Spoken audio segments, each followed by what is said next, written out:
आंचलिक सामाजिक और सांस्कृतिक उन्नयन ट्रस्ट और विजयानंद युव परिषद मिलित आनुकूल्य प्रतिवर्ष भली ए वर्ष गोपीनाथपुर निकटस्थ विरूपा नदी कूल राज्यस्तरीय 13तम विरूपा महोत्सव आयोजित होगाकू जाउछि। एने कटक जिला सालेपुर ब्लॉक पाघा सुहानी मंडपरे विरूपा महोत्सव पालन नहीं एक सांबादिक सम्मेलन और चूड़ांत प्रस्तुति बैठक अनुष्ठित हो जाइछि। कमिटीर प्रतिष्ठाता सभापति दिलीप दास सभापतित्व में सुरेश कुमार राउत देवेंद्रनाथ स्वाई प्रमुखों सह कमिटीर समस्त कर्मकर्ता जोगदे सूचना देते उत्कल प्रदेश गठनर मुख्य बिंधाणी उत्कल गौरव मधुसूदन दास स्मृति को उज्जीवित कर रखा और पर पीढ़ी पाखरे याकू पहुंचाइबा एही महोत्सवर मुख्य लक्ष्य बोली कहिथिले।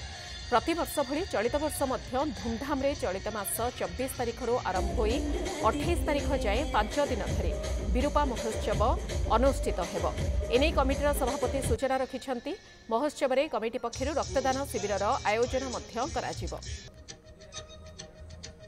मत डाकिले आम गर्व करूँ जे बोध हुए केबे भी जदि ग्रीनिज बुक ऑफ रेकर्ड ना आसे आम विरूपा महोत्सव रेकर्ड आसो। कारण सबू महोत्सव आम राजनीतिक हस्तक्षेप अच्छी गोटे महोत्सव विरूपा महोत्सव जो राजनीतिक हस्तक्षेप ना या 5 दिन धरी चलो एवं आसंता 24 एप्रिल रु 28 एप्रिल पर्यंत चलो।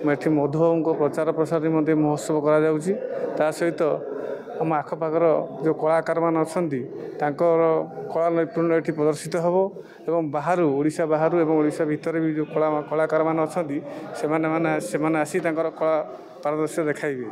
बहु मान्यगण्य व्यक्ति आसी अभिभाषण देवे मधुबाबू विषय किसी कहे।